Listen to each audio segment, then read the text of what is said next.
Bonjour à tous, je suis ravie de vous retrouver aujourd'hui dans une nouvelle vidéo pour une lecture suivie et du coup on va s'intéresser au dernier roman de John Green, Tortue à l'infini. Au départ je savais pas trop si j'avais envie de le lire parce que le premier livre de l'auteur que j'ai lu c'est Nos étoiles contraires lorsqu'il est sorti et ça avait été vraiment une grosse claque. C'est le livre qui m'a fait revenir à la lecture grâce auquel j'ai découvert Booktube et quelques mois après décidé de lancer ma chaîne. Par la suite, j'avais lu d'autres romans de l'auteur qui m'avaient un peu moins plu. J'avais été moi sur Qui es-tu Alaska.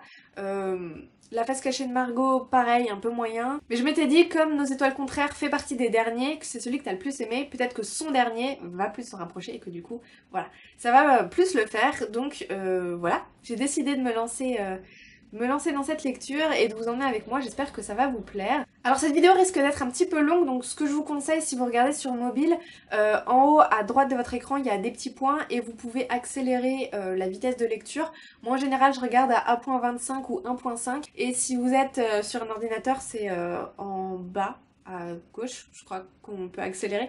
Donc voilà, si vous êtes sur la télé, j'ai pas trouvé comment on fait, donc si vous savez, n'hésitez pas à me le dire en commentaire, parce que pour certaines vidéos, ça me sauverait un petit peu la vie. Voilà, j'espère vraiment que cette vidéo va vous plaire, et je vous laisse tout de suite avec le reste. J'ai commencé hier soir ma lecture, du coup j'ai lu 13%, donc j'en suis au chapitre 5. Ma liseuse dit qu'il me reste environ 3 heures de lecture, donc voilà. Je pensais que j'avancerais plus vite que ça, mais bon, tant pis. J'aime beaucoup ce que je lis pour l'instant, donc voilà, 5 chapitres c'est assez court, j'ai à peine découvert le personnage, le contexte de lecture, etc. Mais pour l'instant ça me plaît pas mal. J'aime beaucoup ce que j'ai découvert du personnage qui... Oula, ça fait le néon qui fait du blou blou blou. Je suis pas chez moi en fait, j'ai une formation aujourd'hui du coup et demain. Bref, ce n'est pas le sujet de la vidéo. Donc j'ai beaucoup aimé ce que j'ai lu, j'ai beaucoup aimé le personnage principal. C'est un personnage pour lequel j'ai beaucoup de tendresse. Je la trouve assez fragile, elle a beaucoup d'angoisse. J'étais hyper déstabilisée en fait au cours du premier chapitre parce que j'étais persuadée que c'était un personnage masculin. Et au premier pronom personnel genré, j'ai fait «Ah quoi, mais c'est une fille!» C'est pour vous dire à quel point je n'avais pas lu le résumé de ce livre, puisque je ne savais pas du tout de quoi ça parlait, je ne savais même pas qui étaient les personnages. En tout cas, voilà, à 5 chapitres, j'aime beaucoup ce que j'ai lu, et voilà, j'ai hâte de lire la suite. Du coup, je vais essayer de lire pas mal ce soir. Là, je vais essayer de lire 1 heure à peu près avant d'aller dîner. Et ensuite, je relirai après le dîner. Avant d'aller me coucher, je vous ferai un petit point. Je vous retrouve finalement un petit peu plus tard que prévu, puisqu'on est mercredi matin. Et je vous avais dit lundi soir, je vous reprends tout à l'heure juste avant d'aller me coucher, tout ça. Finalement, j'ai lu beaucoup moins que ce que je pensais. En fait, j'ai dû lire 1 heure à tout casser. Donc, je suis à 44% du livre, chapitre 12. Et voilà, j'aime beaucoup ce que je lis. Je suis toujours autant attachée au personnage d'Asa puisque on découvre un petit peu plus ses tocs, son anxiété, qui sont liés en fait à quelque chose qu'elle ne peut absolument pas contrôler. Sans rentrer trop dans les détails, sans trop expliquer, c'est un petit peu la façon dont le corps fonctionne qui la perturbe. Et voilà, en même temps elle a un toc avec son doigt, en fait elle a une telle peur des bactéries et en même temps elle peut pas contrôler le fait qu'elle en ait à l'intérieur d'elle et que c'est ce qui lui permet de fonctionner. Donc voilà. Comme je vous l'ai dit, Asa c'est un personnage avec pour lequel j'ai beaucoup de tendresse. Je me retrouve un peu en elle puisque comme elle, je souffre d'anxiété et je trouve que c'est vraiment bien de donner la parole à ce genre de personnage parce que finalement il y en a encore assez peu. Donc voilà, moi jusqu'à il y a encore quelques années, je savais pas en fait que j'étais pas juste quelqu'un d'un petit peu plus stressé que la moyenne quoi. Et je me disais, bon, c'est bon, fais un effort, les autres ils arrivent à faire les trucs, toi t'arrives à rien faire, bah fais un effort quoi. Et j'ai appris par la suite qu'il y avait plein d'autres personnes qui souffraient d'anxiété, que bah en fait j'étais pas seule et que j'étais normale et qu'il fallait que j'arrête de mettre une pression de ouf, que voilà, en sachant en fait ce que j'avais, et ben j'allais pouvoir travailler là-dessus. Donc voilà, bref, je m'égare un petit peu, tout ça pour dire que je trouve c'est important de donner la parole à ce genre de personnage parce que on a tendance à minimiser toutes ces maladies, toutes ces souffrances qui sont à l'intérieur de la tête. L'anxiété, c'est une vraie maladie, c'est une vraie souffrance. On peut travailler dessus, mais encore faut-il savoir qu'on souffre de quelque chose. Et c'est en ça que je trouve ça bien, de donner la parole à ce genre de personnage pour que les gens comprennent que bah, ils sont pas tout seuls. Je m'attache de plus en plus au personnage de Davis, qui du coup parle un petit peu de l'intrigue vite fait. En fait, le père de Davis, qui est un milliardaire, a disparu. Du coup, une récompense est proposée à celui qui arrivera à faire avancer l'enquête ou à retrouver carrément le père de Davis. Et la meilleure amie d'Asa, qui s'appelle Daisy, elle a besoin d'argent pour la fac, hein, comme à peu près tous les lycéens américains. Et elle dit à Asa, écoute, on va mener l'enquête toutes les deux, et puis ensuite on partage l'argent, et voilà quoi. Et en fait, Asa a été amie avec Davis des années plus tôt. En fait, ils ont été copains pendant une colonie de vacances assez particulière. Et donc, du coup, ils vont reprendre contact. Et voilà, ce personnage-là m'a beaucoup touchée parce qu'il dit à Asa, ah bah, salut, t'es de retour. C'est marrant le nombre d'amis qui refont surface dans ma vie depuis que mon père a disparu et qu'il y a une récompense. Mais t'inquiète, hein, moi je suis au courant de rien, je sais pas ce qui s'est passé. Donc, si t'es là pour ça, tu peux rentrer chez toi. Et la façon dont il le dit, en fait, il reste beaucoup plus sympa que de la façon dont moi je l'ai dit. Et il est presque désabusé, et on sent que c'est quelqu'un qui, en fait, a pas beaucoup confiance en lui, parce qu'il a toujours peur qu'on l'aime pas pour lui, mais pour ce qu'il pourrait apporter. Et en même temps, il sait pas faire autrement. Euh, il a toujours peur qu'on l'aime pour son argent, mais en même temps, quand on sait pas quoi faire, bah viens chez moi, on va faire tel truc, tel truc, tel truc dans ma super maison, de toute façon j'ai ça, j'ai ça, j'ai ça, j'ai ça, j'ai ça.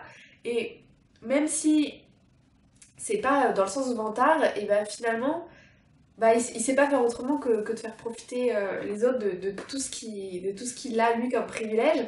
Et t'as envie de lui dire des fois, mais mec, vous auriez pu aller au ciné quoi.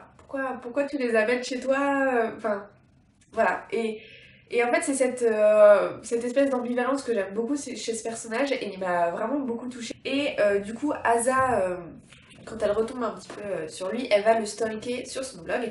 Et c'est la première fois de ma vie, ou en tout cas c'est la première fois depuis longtemps, que je prends une citation pour moi-même. Je le fais carrément jamais. Mais celle-là, elle m'a beaucoup parlé et elle a aussi beaucoup parlé à Asa. Donc du coup sur son blog il prend une citation de William James. William James qui dit: Notre plus grande arme contre le stress, c'est notre capacité à choisir une pensée plutôt qu'une autre. Et Asa Davis ajoute: J'ignore de quel super pouvoir William James jouissait, mais je ne peux pas plus choisir mes pensées que mon nom. Bon, je pensais pas parler autant ce matin, il est 9h30. Là, je vais prendre un petit déjeuner et je vais bouquiner puisque je travaille pas aujourd'hui, donc c'est plutôt cool et je vais essayer de le finir aujourd'hui, j'aimerais beaucoup. Donc là, je suis à 44%, j'essaye de revenir vers 65-70% de lecture, et puis voilà, à tout à l'heure. Ça me fait trop bizarre de me retrouver là à nouveau. Je sais pas pourquoi j'ai arrêté de filmer ici. En fait, c'est vachement bien, la lumière est vachement mieux que dans le salon. Bon, bref. Du coup, j'en suis à 70% de Tortue à l'infini. Et du coup, au chapitre 18, je fais ce point parce que je vous avais dit que je le ferais, mais franchement, je me suis un peu demandé ce que j'allais vous dire. Mis à part que voilà, l'intrigue a suivi son cours, la relation entre Davis et Asa continue et devient de plus en plus mignonne. Je m'attache de plus en plus à Davis. Quand je me demandais ce que j'allais vous dire, j'ai fait un petit point en fait sur le personnage de Davis et je me suis demandé s'il n'était pas un petit peu énervant du fait de sa perfection, on va dire. J'ai du mal à me représenter dans la tête, ce qui est assez étrange parce que, enfin, je sais pas vous, mais moi j'ai toujours une image du personnage dans la tête, peu importe qu'il y ait beaucoup de descriptions physiques ou pas. Même s'il n'y en a pas beaucoup, voilà, je l'imagine. Et lui, très peu en fait. Mais il a l'air intelligent, il s'intéresse à plein de choses, il est très doué pour la poésie. Enfin voilà, ça a l'air d'être un mec hyper éveillé, hyper vif et à la fois hyper mignon, hyper compréhensif. Malgré sa perfection, il reste un personnage hyper attachant et je l'aime vraiment, vraiment beaucoup. En ce qui concerne Asa, là, elle est vraiment dans une situation hyper compliquée par rapport à son anxiété. En fait, la façon dont elle peut se rassurer, ou pas d'ailleurs à certains moments, ça passe vraiment par des choses physiques qu'elle fait, des tocs, et c'est assez dur de la voir se débattre avec tout ça. Et pendant ma lecture, je me suis rendu compte aussi que j'avais oublié de vous en parler pendant mon point précédent.